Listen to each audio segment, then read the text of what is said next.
Hemos dicho que el dolor de los niños no obtiene de sí mismo el valor de gracia, sino de su íntima inserción en el sufrimiento de Cristo. Tal inserción es automática por razón de la gracia bautismal, durante el tiempo en que en el niño no ha despertado aún su conciencia, es decir, en aquellos años fabulosos de la infancia y de la puericia, durante los cuales el Espíritu Santo obra de modo directo entre el espíritu del niño y la Trinidad.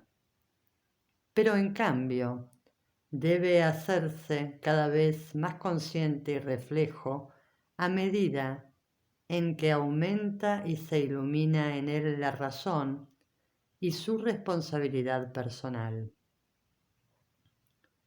Y puesto que tal toma de conciencia entra en la tarea propia de la educación cristiana, debemos hablar de una pedagogía sobrenatural del dolor. Pocos son los educadores que la conocen adecuadamente y que aplican sus principios, con grave e irreparable daño tanto para la vida sobrenatural de las almas como para la riqueza mística de la Iglesia. Tuve de esto una visión casi física un día de la posguerra, inolvidable y definitivamente orientador. Después de la explosión de una bomba, Marco, el único sobreviviente de 4 niños que, ignorantes y desprevenidos, jugaban sobre un campo minado, había sido sometido inmediatamente a una intervención quirúrgica. Amputación de las piernas, extracción del bulbo ocular y regularización de las vastas y numerosas heridas que acribillaban su frágil cuerpo palpitante. Lo vi cierto tiempo después de la operación, cuando todavía las medicaciones cotidianas le hacían sufrir mucho, y le pregunté: ¿cuándo te sacan las vendas? Te hurgan en las heridas y te hacen llorar. ¿En quién piensas? En nadie, respondió con cierta maravillosa voz. ¿Pero tú no crees que haya alguien por quien puedas ofrecer tu dolor? ¿Alguien por cuyo amor valdría la pena intentar reprimir los lamentos y las lágrimas, ayudándote a soportar mejor tu sufrimiento? Marcos fijó en el vacío la vista desolada con su único ojo sorprendido, y luego, moviendo lentamente la cabeza, dijo: «No entiendo». Y volvió a jugar distraído con el borde de la sábana. Fue en aquel momento en que tuve la precisa, casi material sensación de una inmensa e irreparable desgracia, la pérdida de un tesoro, más precioso que el cuadro de un autor famoso o que un diamante de inestimable valor. Era el gran dolor inocente de un niño que caía en el vacío, inútil e insignificante, sobrenaturalmente perdido para él y para la humanidad, porque no estaba dirigido a la única meta en la cual el dolor de un inocente puede encontrar valor y justificación. Cristo crucificado, y a través de todas aquellas camitas de hospital en aquellos niños sufrientes, y por ellos a todos los niños sufrientes del mundo. Qué masa enorme de dolor se había impuesto a los niños durante la guerra y en los siguientes trágicos años de tormentos. Me pareció ver alargarse de forma desmesurada este enloquecido despilfarro, sin que los educadores cristianos se opusiesen adecuadamente, inconscientes de la preciosidad de este tesoro puro y de la urgente necesidad de recuperarlo avaramente para hacer de él un don a Cristo y a la Iglesia.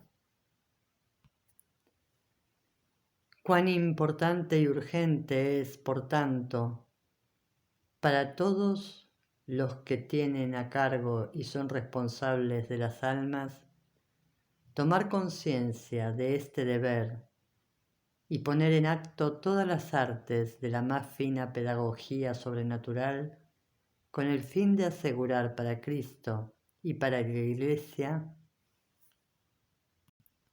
el inestimable tesoro del dolor de los niños, para no privar a la pasión de Cristo y de la Iglesia de este indispensable y preciosísimo complemento. Para medir cuán grande sea el volumen de este capital, basta pensar en la contribución de dolor que en cada tiempo han exigido a los niños las enfermedades, el hambre, las guerras, la indigencia, el abandono, la miseria y la muerte. De cada calamidad se diría que la parte más pesada ha sido reservada misteriosamente a los inocentes. Pero sobre todo ha sido esta guerra, la última guerra atroz, cayendo particularmente sobre los indefensos, la que ha requerido de los niños una suma inaudita de dolor y sangre, con las deportaciones en masa, la destrucción de los hogares, las persecuciones raciales, los bombardeos aéreos, las colosales transmigraciones de pueblos, la dispersión de tantas familias, la orfandad, el hambre, las epidemias y las mutilaciones. Pobres niños de la guerra, ¿quién como yo los ha visto en Albania, en Grecia, en Montenegro, en Croacia, en Polonia, en Ucrania, en Rusia, en bandadas descompuestas, malicientos, errantes, enjutos por el hambre y por la muerte? Jamás conseguirá sacarse de los ojos y del corazón la imagen fúnebre y turbadora. Pero de toda esta masa de dolor inocente, tan íntima, tan pura y tan vasta, ¿qué parte ha ido a parar a Cristo y a la humanidad? ¿Y qué parte, por el contrario, ha terminado desperdiciada porque nadie se ha encargado de enderezarla adecuadamente hacia su meta natural, que es Cristo?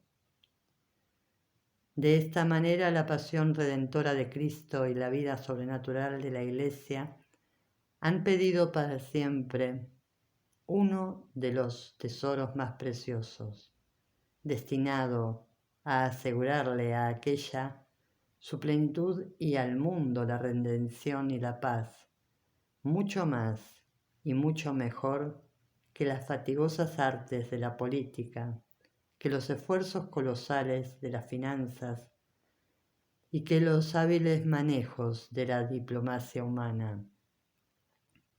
Pero los hombres, a pesar de ser tan solícitos en la valoración de los tesoros materiales y ciegos creyentes en las fuerzas de las potencias terrenas, no se preocupan de valorar los tesoros espirituales que se esconden en las almas de los inocentes ni creen de modo suficiente en el valor determinante, aunque incontrolable, que los agentes sobrenaturales tienen para la historia de los individuos y del mundo. Un gran número de cristianos muy rara vez se enfrentan, aunque sea con sumo pudor y reverencia, a los misteriosos e ilimitados panoramas del mundo invisible, en el cual, sin embargo, dicen creer cantando en la misa. Creo en Dios Padre, Creador de las cosas visibles y de las invisibles. Creo en la comunión de todos los santos. Esta pedagogía no se reserva solamente a las grandes horas del dolor y a los casos más graves del sufrimiento de los niños, de modo tal que solamente deba ser considerada y practicada por los médicos, por las religiosas o religiosos, o por los familiares que se dedican al cuidado de los niños enfermos o minusválidos. Es una pedagogía obligatoria para todos los que tienen cuidado de las almas inocentes, en cuanto es aplicable con sus principios y criterios a todas las horas del sufrimiento, aunque sean pasajeras, que lamentablemente no faltan tampoco en las vidas de los niños sanos y felices. Puesto que una hora de dolor físico o moral, de malestar, de enfermedad, de fracaso o de llanto llega a todos los niños y a menudo con mucha frecuencia, el educador cristiano debe conocer las artes delicadas y sublimes de la pedagogía cristiana del dolor, con la cual enriquecer las almas de sus hijos, corresponder a su vocación de custodio y valorizador de sus posibilidades espirituales, y no defraudar a la Iglesia y a la sociedad de un aporte del cual Dios ha tomado cuenta en la economía general del mundo. Tampoco se piense o se diga que los niños no están preparados para comprender, vivir y actuar estas delicadas verdades de la economía sobrenatural, porque este es un error que persistente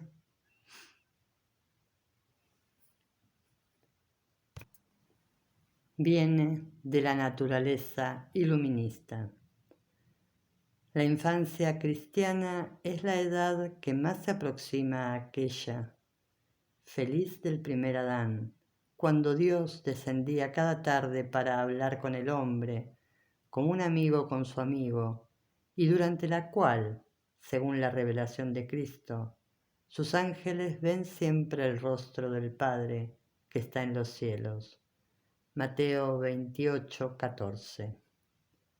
Por tanto, edad feliz e irrepetible de relaciones directas con Dios, de experiencias de lo sobrenatural, de extrema docilidad de la naturaleza y de pronta generosidad del corazón, edad en la cual las más altas y profundas verdades de la comunión de los santos se intuyen, se creen y se practican casi instintivamente. Cuán significativo y conmovedor resulta leer en la vida de un niño. Guido D. Fontgalliand, como él sentía la gracia de Dios, así como los niños sienten al ángel custodio y perciben los estados de conciencia. Era el tiempo de su preparación para la primera comunión y había hecho un pequeño desaire al hermano más pequeño. El Señor no está más en tu corazón, había sentenciado severamente su madre.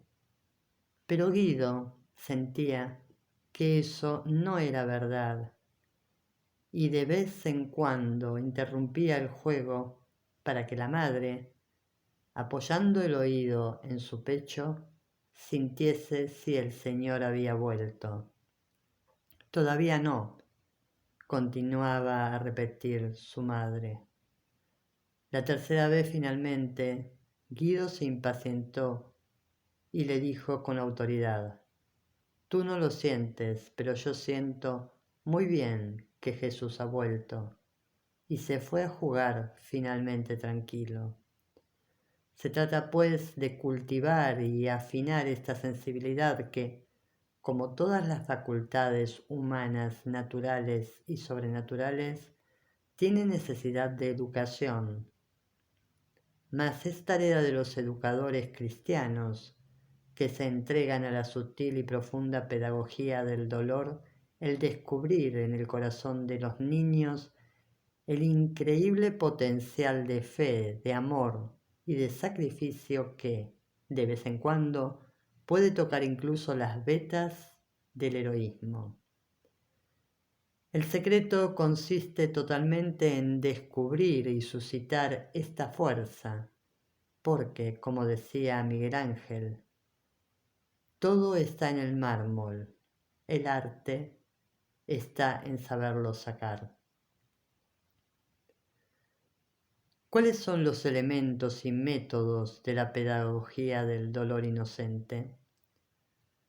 Ciertamente no son aquellos, aunque sean muy comunes, que recurren a auténticas fábulas e invenciones para calmar, distraer o ilusionar el dolor de los niños, ni tampoco las de la pedagogía naturalista, con sus apelaciones a la virilidad, a la fuerza del carácter y, en la práctica, al estoicismo.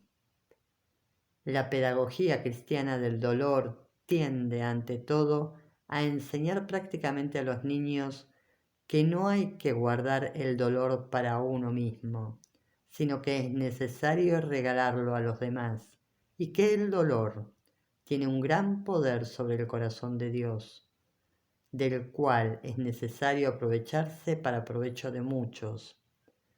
Y esto atendiendo a los principios anteriormente señalados, según los cuales el dolor no ha sido dado al niño como consecuencia de sus responsabilidades personales y que su valor impetratorio es sumamente grande a los ojos de Dios.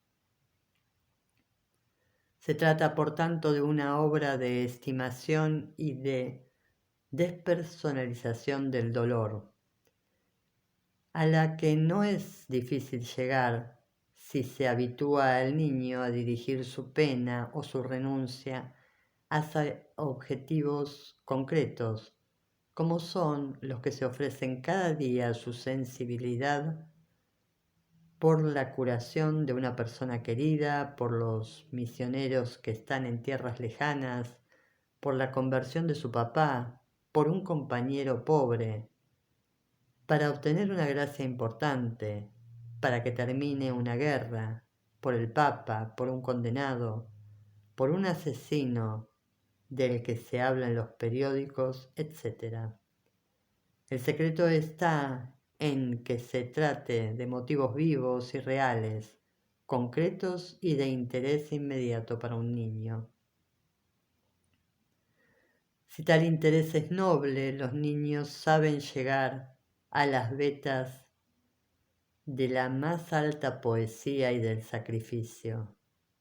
Recuerdo que cuando era joven sacerdote, preparando un grupo de niños para la primera comunión y habiéndoles dicho que hicieran algún sacrificio para hacerse dignos de recibir a Jesús, hubo un niño que fue a golpear sus manos y brazos desnudos en un seto de ortigas, adquiriendo por esto una grave y peligrosa infección general.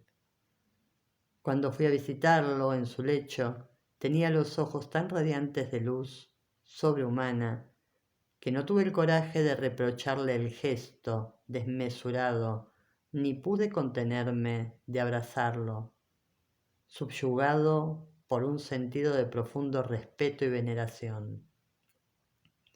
Ahora bien, el motivo más alto y más noble la meta más sublime y sublimadora a la que hay que conducir el dolor del niño, como todo otro dolor, es ciertamente Jesucristo crucificado.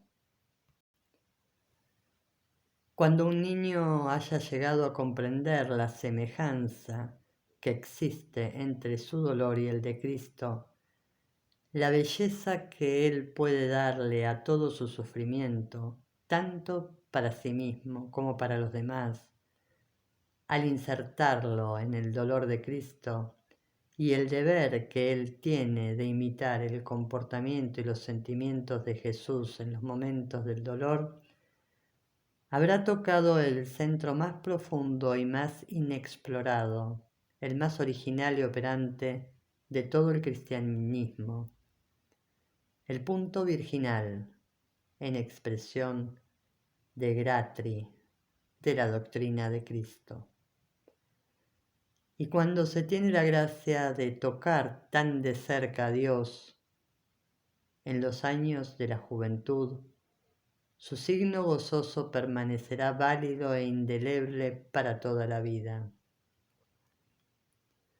Por tanto, se impone al educador una refinada obra de sublimación y santificación del dolor inocente.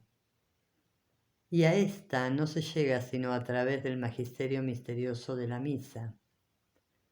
Es en la misa cotidiana donde el río de la sangre divina se enriquece por la confluencia del dolor humano, y es en el río divino donde cada gota de sufrimiento humano y de llanto adquiere el valor sobrenatural de redención y de gracia. ¿Por cuál otra razón la misa es y será celebrada cada día sobre la tierra hasta la consumación de los siglos, sino para hacer posible y actual en el tiempo esta mística confluencia?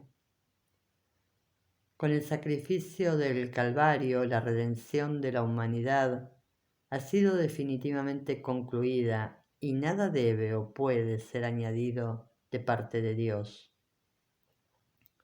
Ninguna necesidad hay de parte de Cristo de repetir cada día tal sacrificio, como adviene, mística pero realmente, en la celebración cotidiana de la misa.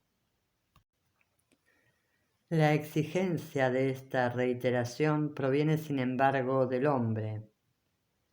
Para actualizar en el tiempo y en la historia de cada hombre y de la humanidad el valor de aquel sacrificio divino, era necesario hacer correr el río majestuoso de la redención a través de los siglos y a través de cada jornada, para dar oportunidad de que cada ser y cada tiempo uniese a este sagrado río el pequeño arroyuelo turbio de los propios sufrimientos y el tedio cotidiano de la propia existencia, con el único fin de conferirles, por tal feliz mixtura, valor sobrenatural de redención y de gracia.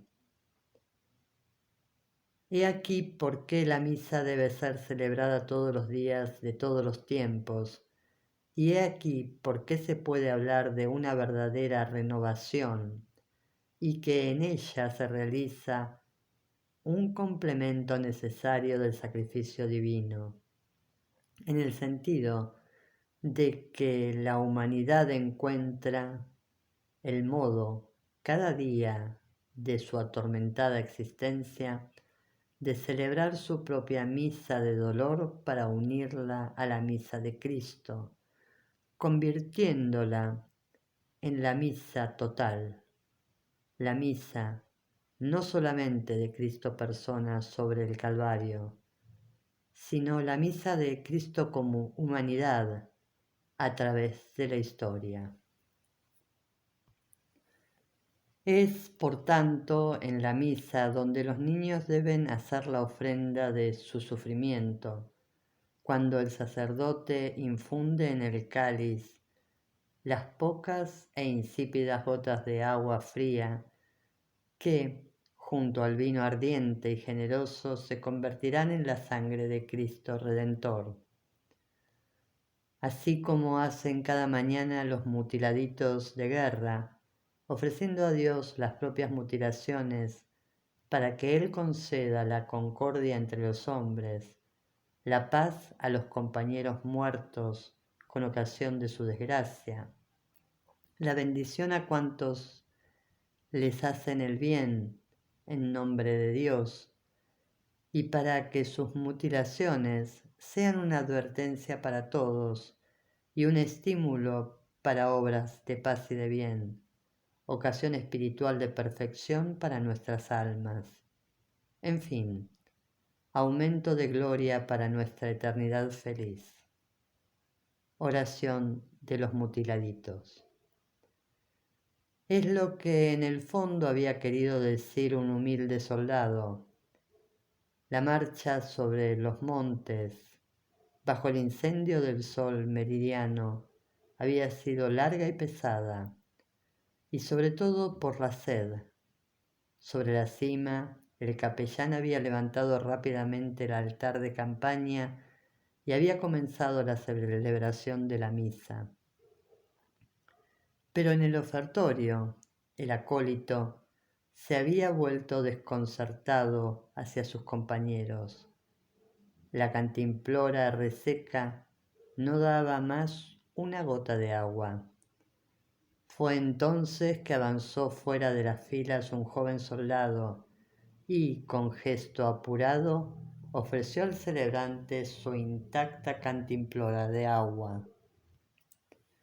Aquella tarde ese soldado, hincado sobre sus rodillas en la tienda de campaña, escribía a su madre: «Imagínate que sin mí, el capellán, no habría podido decir la misa, y que el agua de mi cantimplora se ha convertido en la sangre de Cristo, en el cáliz de la misa». En 1950 los mutiladitos de guerra entregaron al Papa Pío XII un don singular y simbólico. Se trataba de una reproducción de su distintivo consistente en el monograma de Cristo, interpretado en forma totalmente nueva. La X estaba formada por dos muletitas cruzadas y atadas entre sí por una corona nobiliaria, indicando así que el sufrimiento humano, cuando ha sido injertado en el de Cristo, forma una sola cosa con él, forma el Cristo místico, y solamente de este modo puede recibir la corona del mérito y del premio. Pero aquel símbolo estaba compuesto de muchísimas perlitas, cada una de las cuales tenía origen en una operación quirúrgica o en una medicación dolorosa que había sido soportado por un mutiladito, sin lamentos ni llanto. Cuando refería al Santo Padre que había visto a niños en el reparto de cirugía luchar tenazmente contra la irrupción del llanto, mordiéndose los labios para tener el derecho de tomar una perlita y depositarla en la cajita destinada al regalo del Papa, Pío XII se puso de pronto pensativo y en su mirada tembló una lágrima de ternura y de reconocimiento. A este punto podría preguntarse si el inestimable valor sobrenatural del dolor inocente no represente un riesgo, al menos parcial, de atenuar la importancia y el empeño que la ciencia, la caridad y el arte ponen conjuntamente en la lucha contra el dolor y contra sus causas multiformes. Afortunadamente podemos garantizar que este peligro, en una equilibrada concepción cristiana de la realidad, no existe. Más bien, hay que decir que la lucha contra el sufrimiento alcanza en el cristianismo motivos y fuerzas de incomparable nobleza y eficacia, superior a las que surgen de la humana solidaridad y de la filantropía, que ya antes había declarado divina la victoria sobre el dolor. En efecto, la batalla contra el dolor, sobre todo en los niños, es un complemento de la generación humana y una reparación a las fallas que a ella aporta la culpa original y por la consecuente incapacidad vital humana. Me explico. Por la ley de Adán, cada hombre que engendra pone involuntaria y dolorosamente en las carnes de sus propios hijos la fuente amarga del sufrimiento, de la pena y del dolor. Por tanto, al combatir y vencer en ellos el dolor, restituyéndoles el gozo de la niñez y una mayor capacidad de vida comprometida por las limitaciones de la enfermedad, de la invalidez y del sufrimiento, producto de la culpa original y algunas veces también de las culpas personales de sus padres, nosotros reparamos las deficiencias de la primera generación y fatigosamente reconstruimos su plenitud.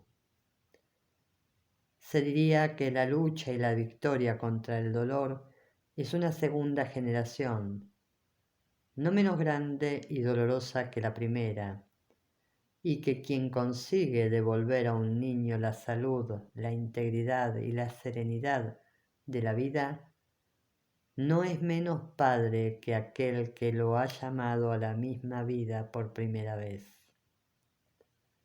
¿Acaso no es esto lo que implícita y tal vez inconscientemente quería decir una religiosa el día que le hice un delicado reproche por no haber recurrido al masajeador eléctrico para tratar a un niño poliomielítico en una jornada particularmente agobiante de calor y cansancio? ¿Qué quiere?, me repuso cándidamente. Al masajearlo manualmente, yo tengo la impresión de hacer pasar un poco de mi vida a aquellas piernecitas secas. Las máquinas son cómodas, pero son algo distinto.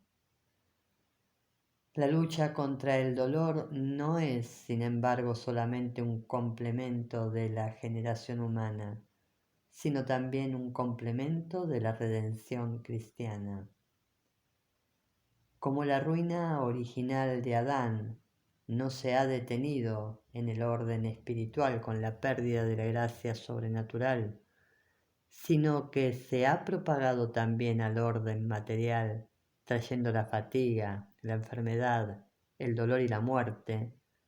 Del mismo modo, la redención de Cristo no puede limitarse a la restauración de la gracia divina, sino que debe extender también sus beneficios, hasta donde es posible y útil a los fines de la purificación y de la santificación personal, a las antedichas consecuencias materiales de la culpa original, y por eso debe apuntar también a sanar, o al menos atenuar el dolor físico y a combatir todas sus causas.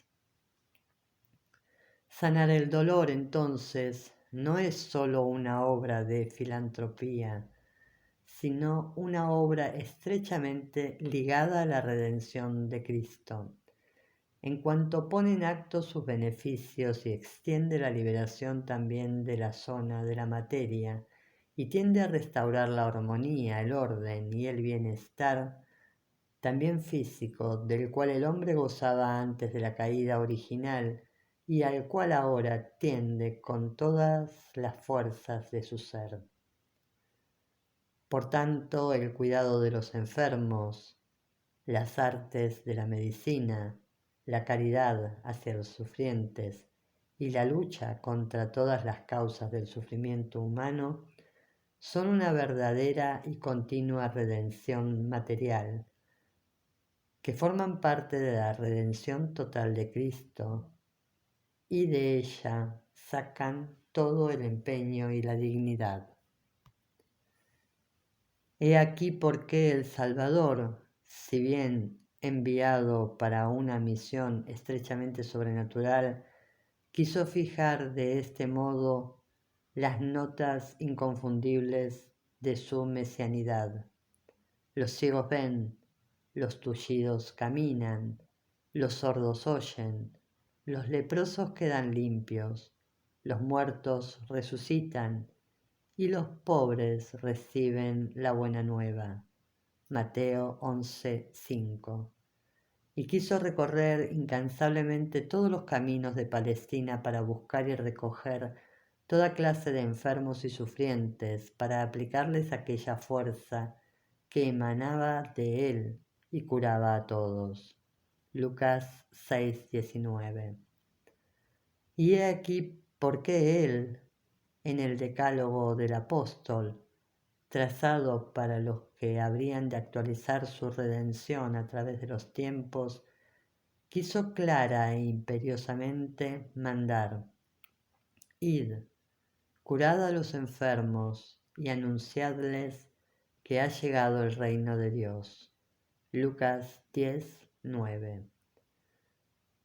Cuánta luz de consuelo arrojan estas verdades sobre el misterio del dolor, y cuántos nuevos horizontes abren a las obras de la cristiana caridad. Maestro, preguntaron los discípulos a la vista del ciego de nacimiento, ¿quién tiene la culpa de su ceguera, él o sus padres?